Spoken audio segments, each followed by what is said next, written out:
Sveikučiai, būk ištroškęs, elkis beprotiškai. Čia rasius iš Muntafų. Vat išėjau pasivaikščiot ir su šuniuku, su mėtutė mūsų, vat, gryna krauja lietuvaitė. Ir čia miega vienas vyrukas. Vat.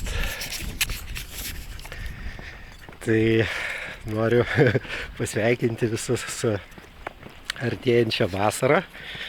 Pas mus poryt šeštadienį, gegužės 18, tai atsidaro sezonas jau vasaros. Pradeda keltuvai veikti. Vienas keltuvas jau dabar veikia. Mėtutė. Čia. Ir pas mus jau Golmo atsidaro. Tai ir bukingai visą iki birželio atidarys gegužį. Nesenai tik atidariau, tai užbukino savaitgalis jau. Ir ką čia dar įdomaus jums papasakoti. Tai planuoju dabar, aš irgi turiu dabar palikęs, jeigu kas, taip, trumpa informacija tiems, kas norėtų atvažiuoti vasaros sezonu, tai aš jau poryt jau būsiu atidaręs viską išdėliojęs dabar, kada galima atvaryti. Galima jau faktiškai nuo šito savaitgalio atvaryti iki, pafilmuosiu priekį kokie vaizdai, iki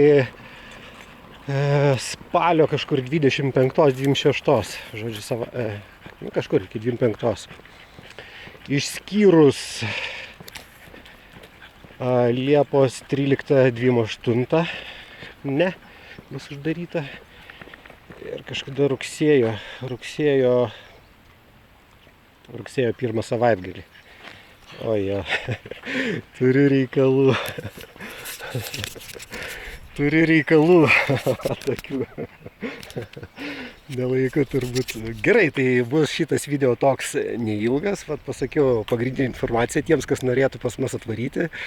Tai visų mielai lauksim, bet greituoju būdu tada rasius@montahouse.com elektroniniu paštu susisiekit ir praneškit savo planus ar ką, nes negarantuoju, kad paskui turėsiu vietų. Ir ką, paskui padarysiu dar vieną video, papasakosiu dar kažką. Gerai, čia buvo Rasius. Iki.